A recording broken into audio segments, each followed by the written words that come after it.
किसके श्राप के कारण राजा दशरथ पुत्र वियोग में तड़प कर मरे थे। आइए सुनते हैं ये पूरी कहानी को। कहते हैं संसार में सबसे बड़ा धर्म है मातृ पितृ सेवा, और जब इस धर्म की बात आती है तो सबसे पहला नाम हमारे मन में आता है श्रवण कुमार का। वो पुत्र जिसने अपने अंधे माता पिता को कंधों पर बैठाकर तीर्थ यात्रा करवाई और अंत में उनके लिए अपने प्राण तक न्यौछावर कर दिए। आज हम जानेंगे उस महान पुत्र की कथा जिसकी भक्ति और सेवा भावना ने त्रेता युग में भी इंसानियत की मिसाल कायम की थी। श्रवण कुमार को उनके माता पिता के प्रति अनंत भक्ति व प्रेम के कारण जाना जाता है। वे अपने अंधे पिता के एकलौते संतान थे। एक बार जब वे अपने अंधे माता पिता की प्यास बुझाने के लिए बगल के तालाब से पानी लेने गए तो अयोध्या के राजा दशरथ के एक बाण के कारण उनकी मृत्यु हो गई। सनातन धर्म में जब भी माता पिता की सेवा करने की चर्चा होती है तो श्रवण कुमार का नाम सबसे पहले आता है। आइए जानते हैं आखिर श्रवण कुमार कौन थे और राम कथा से इनका क्या संबंध है। यह कथा त्रेता युग की है। भगवान राम के पिता राजा दशरथ उस समय अयोध्या के राजकुमार हुआ करते थे। पौराणिक कथाओं के अनुसार श्रवण नामक बालक के माता पिता अंधे थे, जिनका नाम शांतनु व ज्ञानवंती था। अंधे होने की वजह से शांतनु और ज्ञानवंती ने बड़ी मुश्किलों और कठिनाइयों से लड़ते हुए श्रवण को पाला था, और जब श्रवण कुमार बड़े होकर लायक बने तो वह अपने माता पिता की सेवा निस्वार्थ भाव से करने लगे।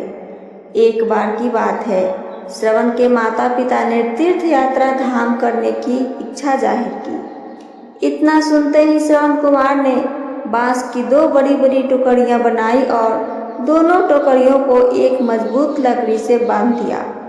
इस तरह वे एक तराजू की तरह बन गए, जिसमें उन्होंने एक टोकरी में अपनी माता को और दूसरी टोकरी में अपने पिता को बिठाया और उस तराजू रूपी कांवर को अपने कंधे पर उठाकर माता पिता को तीर्थ धाम की यात्रा पर लेकर चल दिए। जब लोगों ने देखा कि एक बेटा अपने अंधे माता पिता की इतने समर्पण से सेवा कर रहा है तो उनका नाम मातृ पितृभक्त श्रवण कुमार के रूप में प्रसिद्ध हुआ। तीर्थ धाम यात्रा के दौरान श्रवण हर रोज जंगल में कहीं न कहीं उचित स्थान देखकर ठहरते और वे अपना चूल्हा जलाने के लिए जंगल से लकड़ियां बटोर कर लाते और फिर वे अपने माता पिता के लिए खाना बनाते। श्रवण कुमार को इतनी मेहनत करते देख उनके माता पिता हमेशा यह सोचते कि वे कब इस उलझन से मुक्त हो पाएंगे। श्रवण की माता ज्ञानवंती श्रवण को घर के काम करने के लिए उन्हें मना करती, लेकिन इसके बावजूद श्रवण अपना कर्तव्य मानकर हर काम को स्वयं उसी लगन से करते थे। श्रवण कुमार की मृत्यु कैसे हुई, आइए कथा में आगे ये जानते हैं। यात्रा के दौरान एक दिन श्रवण कुमार खाना बना रहे थे और उसी दौरान उनके अंधे माता पिता ने उनसे पानी पीने की इच्छा बताई। इसके बाद श्रवण घड़ा लेकर पास के तालाब से पानी लेने गए। जब श्रवण कुमार जलाशय के पास भर रहे थे पानी तो उनके घड़े से एक ऐसी आवाज़ निकल रही थी जैसे कोई जानवर पानी पी रहा हो। ठीक उसी समय अयोध्या के राजकुमार दशरथ शिकार खेलने जंगल आए थे। राजकुमार दशरथ के पास शब्दभेदी बाण चलाने की विशेष कला थी, जिसमें यह केवल ध्वनि सुनकर अपने बाण को सटीक निशाने पर मार सकते थे। श्रवण कुमार अपने माता पिता के लिए पानी भर रहे थे और उनके बर्तन से निकलने वाली ध्वनि राजकुमार दशरथ के कानों तक पहुंची। राजकुमार दशरथ को लगता है कि कोई जानवर तालाब में पानी पी रहा है और उन्होंने उसी ध्वनि की ओर अपना बाण छोड़ दिया। जब बाण श्रवण कुमार के शरीर पर जा लगा तो उन्होंने जोर से चिल्लाया। श्रवण के चिल्लाने की आवाज़ सुनकर राजकुमार दशरथ को आभास हुआ कि उन्होंने किसी मनुष्य पर बाण चला दिया है। फिर उन्होंने उन्हें धीरज बंधाते हुए श्रवण के पास गए और पूछा कि वह कौन है। श्रवण कुमार ने अपने अंतिम क्षण में उन्हें पूरी कहानी सुनाई और फिर उन्होंने अपने प्राण त्याग दिए। अयोध्या के राजा दशरथ को मिला पुत्र का वियोग और श्राप। राजकुमार दशरथ शर्म से अपना मुंह नीचे किए जलपात्र लेकर उनके माता पिता के पास पहुँचे।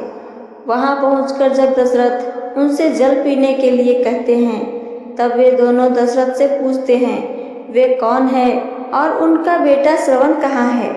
तब मन में दुखी होते हुए ग्लानि से भरपूर इक्ष्वाकु वंशज के राजकुमार दशरथ उन्हें सारा वृत्तांत बताते हैं। दशरथ ने कहा वे उनके अपराधी हैं और उनके भूल की वजह से उनके पुत्र श्रवण कुमार की मृत्यु हो गई है।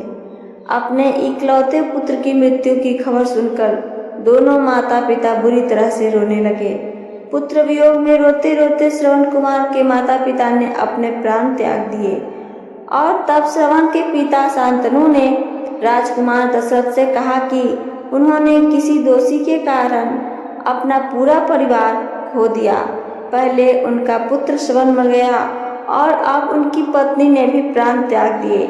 अब वे भी अपने प्राण त्यागने जा रहे हैं, लेकिन उससे पहले मुनि शांतनु ने राजकुमार दशरथ को श्राप दिया।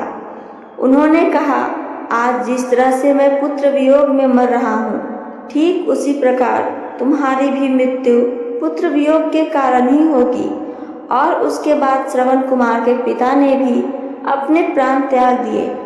तीनों की मृत्यु के बाद राजकुमार दशरथ दुख और ग्लानि से भरे हुए तीनों का अंतिम संस्कार किए। श्रवण के पिता के इस श्राप की वजह से ही राजा दशरथ ने भी पुत्र वियोग में अपने प्राण त्याग दिए थे। पुत्र राम को 14 वर्ष का वनवास हुआ और उसी वियोग में राजा दशरथ के प्राण पखेरु हो गए। श्रवण कुमार की कथा सिर्फ एक कहानी नहीं, बल्कि हर उस संतान के लिए एक सीख है जो अपने माता पिता की सेवा को बोझ नहीं बल्कि सौभाग्य समझती हैं। अगर आपको यह कथा प्रेरणादायक लगी हो तो इसे अधिक से अधिक लोगों तक पहुंचाएं, अपना लाइक दें और कहानी को सुनकर अपना कमेंट करके हमें बताना ना भूलें। सुनने के लिए धन्यवाद। जय श्री राम।